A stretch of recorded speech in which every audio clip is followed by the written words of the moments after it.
Bonjour à tous, bienvenue dans cette nouvelle vidéo. Alors aujourd'hui je vais vous donner des conseils pour essayer de réduire au maximum ces déchets quand on est en sortie, quand on est à l'extérieur.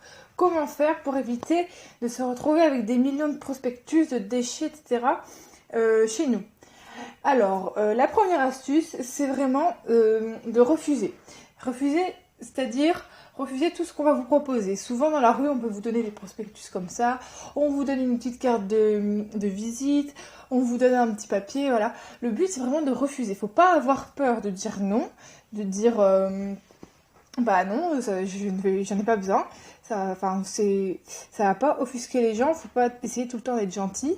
Si vraiment c'est une information qui est importante pour vous et que vous voulez vraiment garder par exemple comme une carte de visite, bah prenez-la en photo parce que après de toute façon si vous la prenez, la carte de visite, si vous l'acceptez, en général on la met quelque part, on la retrouve pas ou alors on la met chez nous et ça va encore plus nous encombrer, on aura encore plus de papier chez nous, de petits papiers partout qui traînent.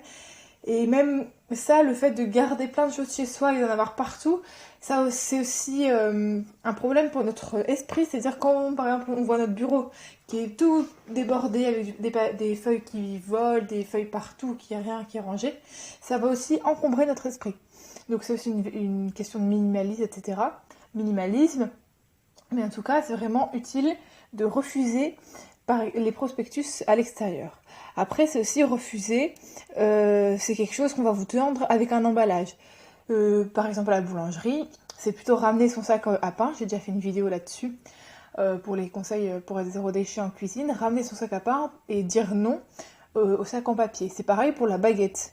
Et à chaque fois, on va vous l'enrouler dans un petit papier qui sert à rien, avec un petit scotch ou alors dans un petit étui. Vous pouvez le refuser totalement, n'ayez pas peur.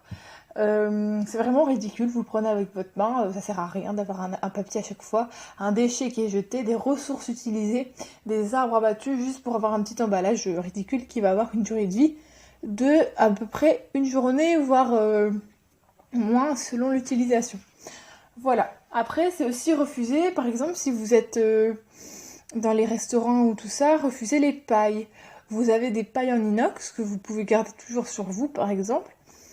Moi j'ai jamais été confrontée à ce problème où j'avais des pailles dans les verres, dans les cocktails, je sais quoi. Mais c'est possible aussi de refuser les pailles parce que c'est vraiment ridicule quoi. Toujours avoir un déchet comme ça. C'est aussi refuser, quand je vous dis refuser, c'est aussi refuser par exemple les échantillons. Si vous allez par exemple dans dans un magasin de beauté, à Lush, Nocibé, etc. On va toujours vous donner un petit échantillon à la fin, un petit truc à tester, une petite parfum, une petite lotion. Refusez, voilà. Déjà, les ingrédients qui seront dedans ne seront pas bons pour votre santé, ni pour l'environnement, mais en plus, à chaque fois, vous aurez un petit échantillon de ça, de ci, de ça, et vous allez retrouver avec une salle de bain remplie de plein de choses, et ça va prendre énormément de temps à chaque fois, beaucoup, ça va vous prendre de l'énergie quand vous avez un objet chez vous à devoir le ranger, le trier, etc., en faire quelque chose. Le mieux, c'est vraiment de rien avoir chez soi, de refuser, et on est tranquille comme ça. C'est aussi refuser les sachets plastiques. À chaque fois, on va vous tendre quelque chose. Ah bah tiens, on va l'emballer dans un sachet plastique. Ah tiens, on va te le mettre là dans un beau emballage pour que tu le prennes bien chez toi.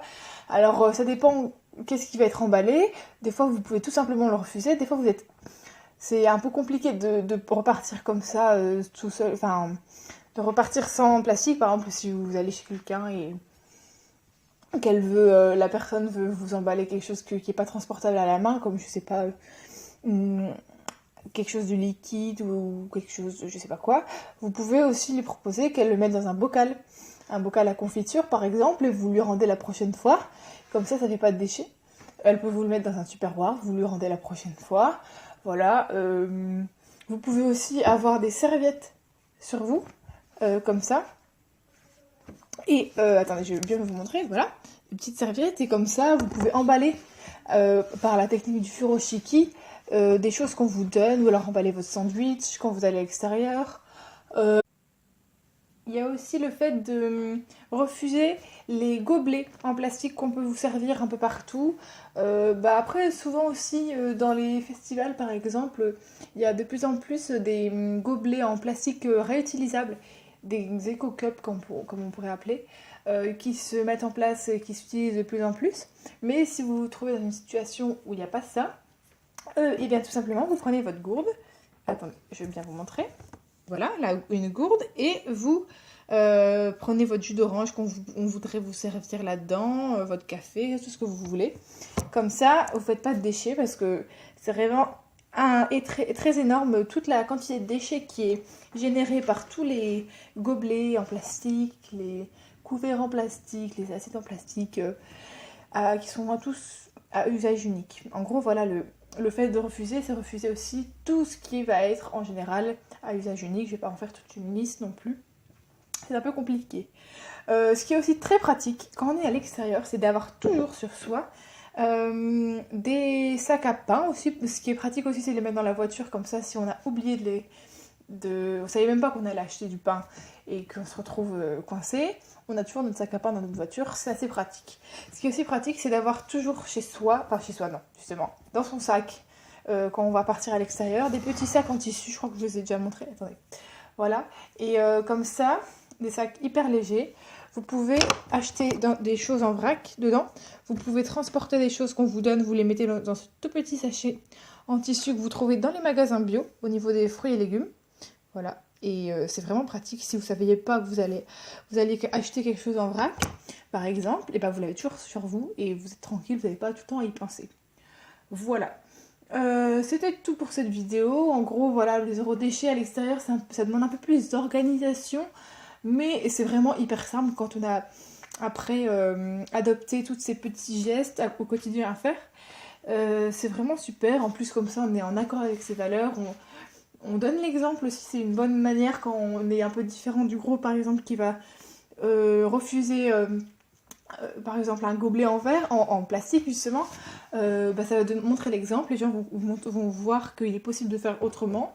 Peut-être qu'ils avaient aussi ils s'étaient rendu compte que le plastique c'était un gros problème, mais ils ne savaient pas comment faire.